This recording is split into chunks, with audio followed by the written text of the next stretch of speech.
Rightio. We are at the Kurawara Surf Club, Chargefox Chargers here in Gold Coast. And what better spot to do the review of this particular car? Why not get some juice in while I review the vehicle as well? Let's do this.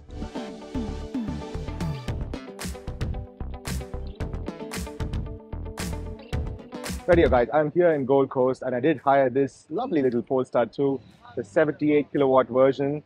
It has about 450 kilometers on the charge from Hertz. And I'm going to review this car because I wanted to drive this car around, get some perspective on it.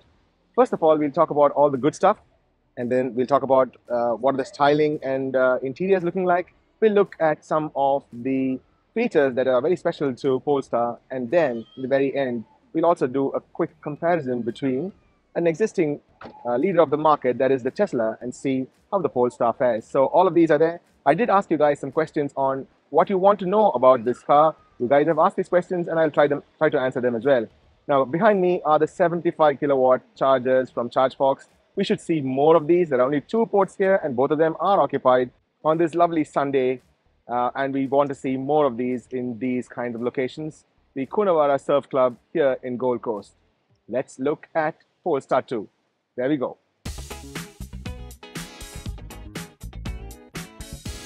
Now let's start with the front styling of the vehicle. Standing between 2 diametrically different vehicles, this has got a boxy but unique design. It didn't borrow from too many other vehicles out there. Very unique in its way. I like this wide grin front facade of this vehicle, and the lights too, the Thor hammer lights. Coming to the front lights, I am a huge fan of these front lights.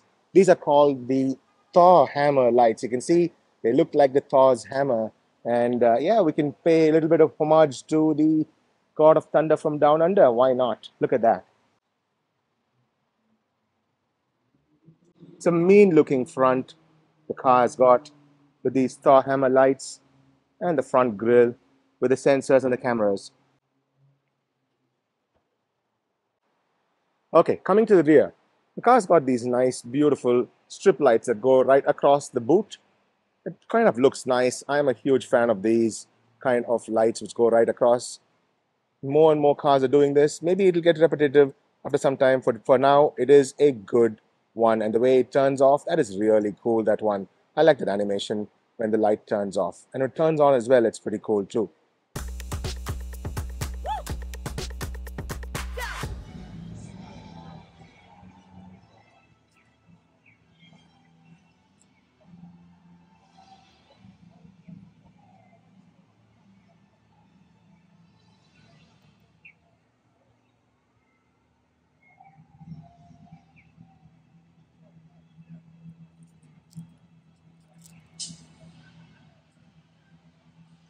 And you press this.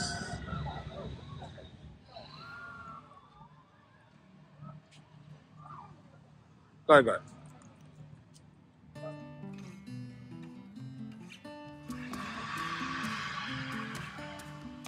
Uh,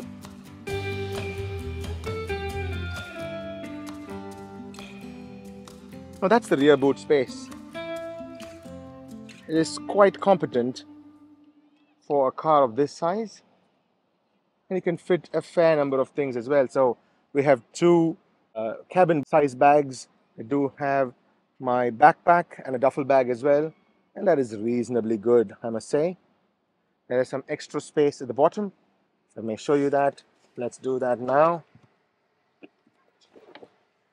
So you can open the sub frunk, and that's where all the charging cables reside. That is a reasonable size sub frunk too. In case you're wondering how to open the front trunk or the bonnet, we use this lever. You yank on that. The car does give you a chime saying that you cannot drive because the front trunk is now open, and then you jump out. Now here comes the tricky part. If you look down here, there is a yellow lever that is over here. If I can focus that to you, you press and pull on that lever, and then you lift up the front trunk. There you go. Now I must say this is not a cavernous one, but it is definitely good enough for some grocery and maybe keeping a couple of milk bottles and so on and so forth. That's not too shabby at all. And then you can also, you know, do some topping up of your windshield wiper here. Polestar does give you a repair kit with some of the models that come with this car. Not too shabby, I must say.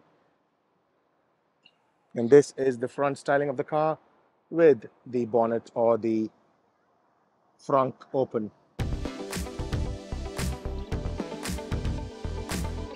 The charging animation in the driver screen is really sweet. It blinks green every time the car charges. And you can see that this is a 75 kilowatt hour charger, and the car charges now 58 kilowatts it's putting in, and it's almost 74% full. I really like this animation. It says it completes in 13 minutes 41 seconds, so that's pretty cool.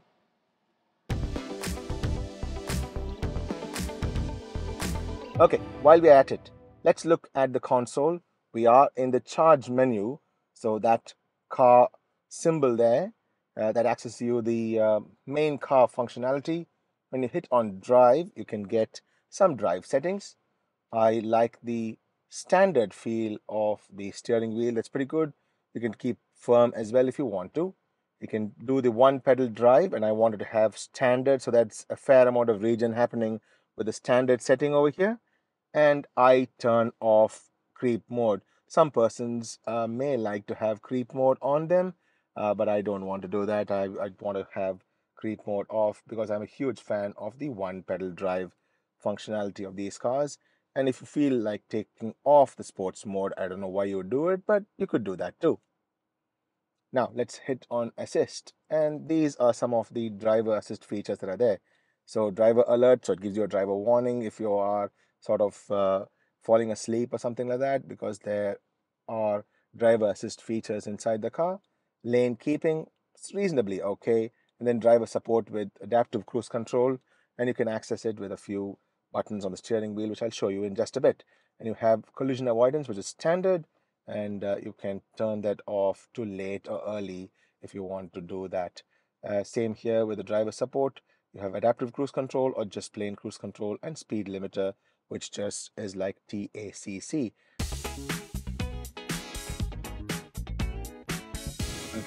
So this is how you turn on adaptive cruise control. So you single tap on this button, and that turns on the adaptive cruise control. So it does keep lane, it keeps the TACC, and you can see that yeah, it's doing a follow car maneuver basically, and it's having that orange light turn on saying that I have to have my hand on the wheel, and when I do that, it keeps the keeps the lane. And if I want to increase the speed, I just have to push it up. It doesn't read traffic signs, but you can push it up. It's an 80 kilometers an hour road, so I can push it up to 80, and then it'll do that. Let's see if it'll do a lane change at all. Yeah, when I turn on the indicator, it does change lanes, but it doesn't want to. It doesn't put you back on the same lane again. It's veering to the right again. It doesn't want to stay there. So let's take off that, and then it'll stay on the lane. So let's do this one more time. If I want to change lanes to this side, it's almost like me manually doing it. Then you disable, and then it corrects and puts you back inside. So it's not exactly like the automatic lane change that we have in some of the other advanced cars like in Tesla, but there's a little bit of something there in this car as well. But the adaptive cruise control is pretty good. The lane keeping is pretty good too.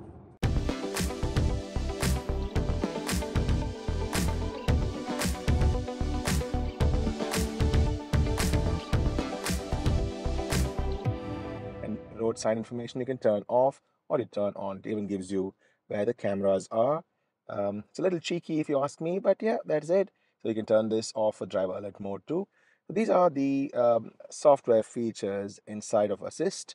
And then if you go into more, you can look at the car's status. So you can look at the status and see if there's any messages. So it says no warnings, all seem good. And then you can also take on locking. And you have reduced the alarm mode. You can have alarm mode more, where you get more warnings when you are alighting or getting into the car. and then you can do unlock on, and then you can do unlock off, or so on and so forth. So visual lock, visual unlock, if you want to have that sort of a feel. I've kept it at all doors, and remote unlock all doors as well. So when you come close, all doors will unlock. But if you have children, you want to have just the driver mode on, driver door on, you can do that too. Very similar to some of the other cars out there. That's pretty cool. So that is in the more. And then interior lighting. The interior lighting intensity is off. You can have mood lighting, and there's some ambient lighting here as well. The nighttime shots show it much better. You can have them on as high or low as you want. I would have loved to have a granular control, but yeah, it is not too bad. So that is pretty cool. Exterior lights as well.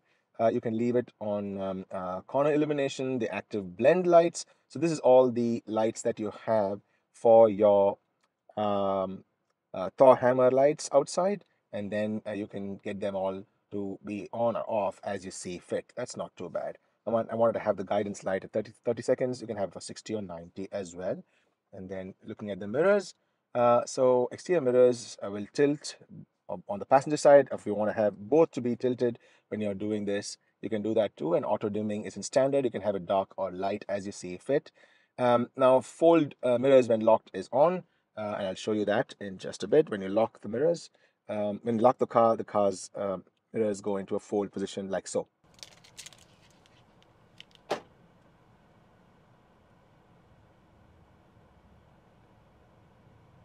Sweet animation, isn't it?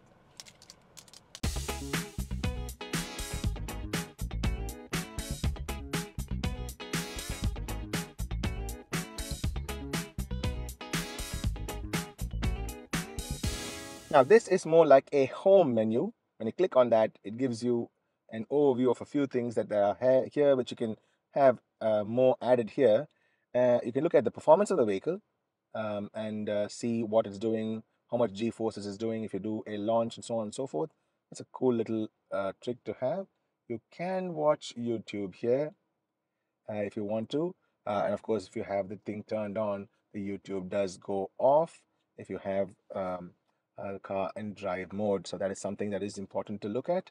And you can have maps as well to go and navigate around the spot.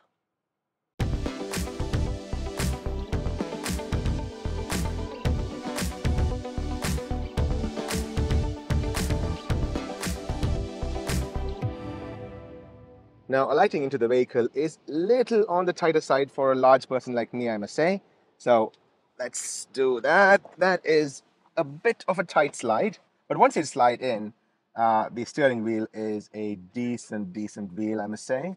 You can see it's not a centered wheel. It's not too flat either. It's still a full circle, but you can see it's halfway this way, and I like that particular styling.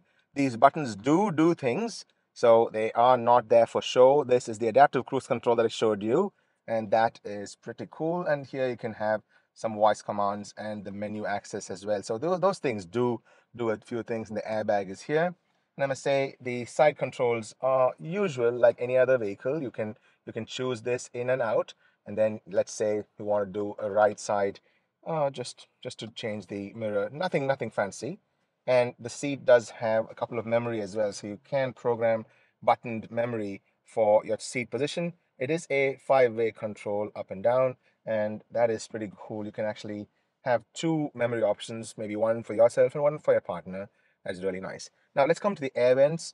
The air vents are usual. They're not very different, but you can change a little bit of the air vent air flow from here. So let's see that, because that's interesting to look at. So let's hit on the HVAC control. If you go into auto, so you can do that, and you can actually go blowers up, blowers for the driver, and for your feet. That can be done, but not the individual styling. The individual styling of the air flow is still mechanical. That is it. Two more air vents on top there, and one for the passenger side there. Now, coming to the rear, we do have some air vents for the rear passengers too. So you can see there are two rear passenger air vents there as well. Now, let's look at the console, because the console has a few things that are nice and few things that are not really great. The first and foremost is the screen is in a portrait orientation and not in landscape. So that is something that is important to remember. And the bezels are way too big, in my opinion. This is 2023. The bezels could have been much slimmer and sleeker. I'm sure the next version will be very good. Now, there are two USB-C ports here, but there is a missed opportunity, I must say. This one is a um, not a key charger or wireless charger. That is a missed opportunity, I must say. These could easily have been key chargers or wireless chargers. At least one of them could have been wireless chargers. So that is a missed opportunity. But still, the styling is not out of the world, but it is pretty cool. I like the way the Polestar symbol is incorporated into the gear selector. The gear selector gives a little bit of an old school vibe to it, but I am not faulting it. I think it's pretty cool. Many cars do that, and many people seem to like it too, to have that familiar feel, particularly folks who are just going into an EV from a long and fruitful relationship with an ICE car. It's not a bad thing. The gear selectors are here, and the parking is here. And this is also a nice little feature. You can do defrosting from here, and you can control your music from here. This I like. I like this knob functionality that the car has. That is really, really good. Now, so far so good. So you can press and deactivate the home button to, get out of cleaning mode, they say. That's pretty cool.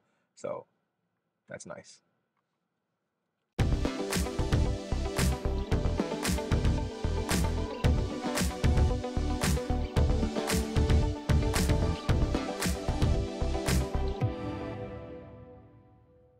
This is the visibility you get of the front from the driver's perspective. I must say, I would have liked it to be a little bit more roomier. Hear me out on this. Don't at me for this. This Alcantara, although it is a great feeling Alcantara, could have been recessed a little bit more, in my opinion. Yes, they wanted to keep the cost down for the windshield, and they went with this particular look and feel, but they could have recessed this a little bit up here and started from here, because the sunshade is here. So sunshade is not mounted there. It is here, all right. So perhaps that styling could have been a little bit better going up there. When I put the car into drive, you get that warning saying that I've not plugged in my seat belt yet.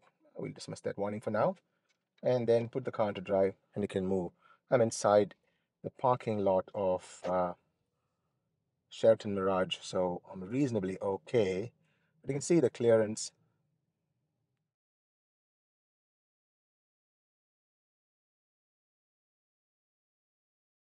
Now, looking here, you do have the lights, you have the parking lights. You can connect, and you can have an SOS button where you can call Polestar if you want to do that.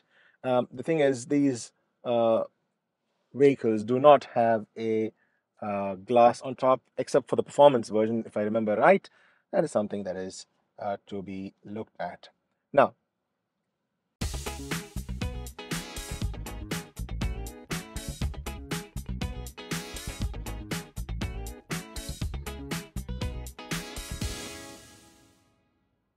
coming to the audio, there are a plethora of speakers.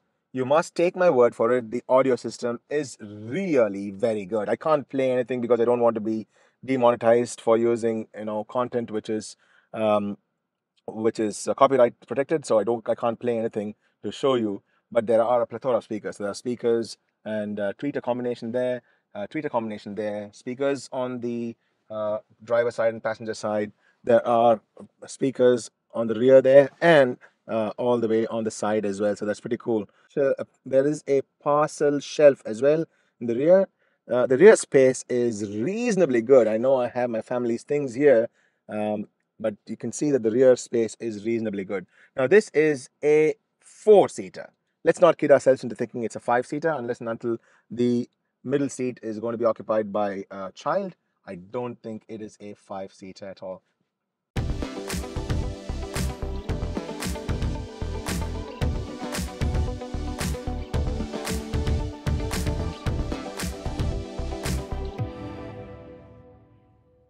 This is such a joy to use the 360 camera, particularly when you're backing up and parking. It really shows the cars on either side, and although it may take a little getting used to. All right, guys, we thought we'll do some nighttime driving here. And the most important thing I want to demo is the 360-degree camera that this car has. That is really good. You can see this is super duper indeed. We can back up a little bit. That's really, really cool.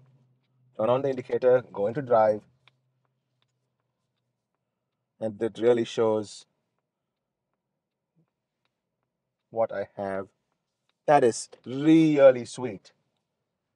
Now, if any of those musky engineers are watching this, this is what we want to see in all cars, the 360-degree camera. Turn right onto Clifford Street. Now, as you can see that the maps that is here is also in the front driver screen as well. Take the next right onto Clifford Street. That's pretty cool. So this is a nice way to implement this, to get the map onto the driver's side of things as well, so you can have that visualization going.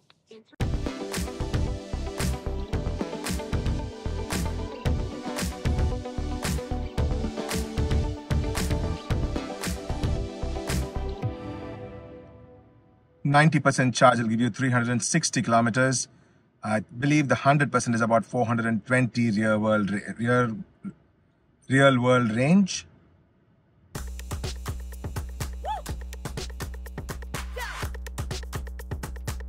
And now we'll get into the nitty-gritties of this vehicle, because this perhaps in the future may be competing with the Tesla Model 3. Let's get that elephant out of the way first. Now, this is no Tesla Model 3. The reason being, although the styling looks great, it has a little bit of an old school styling to it. The tech in a Tesla Model 3 is by far more superior than this car for sure. The adaptive cruise control was good, but it is not anywhere close to autopilot. So that is one thing. But having said that, people may not like the Tesla Model 3's tech. They may still like something more traditional, because they're going to get into an electric vehicle from a lifelong journey with ICE. So it is something which can appeal to people in that sense. So that is one thing. The second thing is, by interior styling, the material design is definitely better than in a Tesla Model 3. That I'll give it to you. Although the styling is more like an ICE vehicle, but the material choices are definitely top notch. The Alcantara is really good. The seats are really comfortable seats. So that is something that I really like about the car. Even the steering wheel design, it is solidly built. It is not a flimsy vehicle by any stretch of imagination. So that is good. Now, how fast does this charge? This is a 75 kilowatt hour a charger. Unfortunately, I couldn't go to the 350 one. It was a little further away here in Gold Coast. But even in the 75, I came in with about 74% of charge. I've been here for about 20 minutes and I'm hitting 90. I've set my limit to 100, but I think I should reduce that. I have a gentleman who's waiting to charge the vehicle, so I'm going to just take my car off.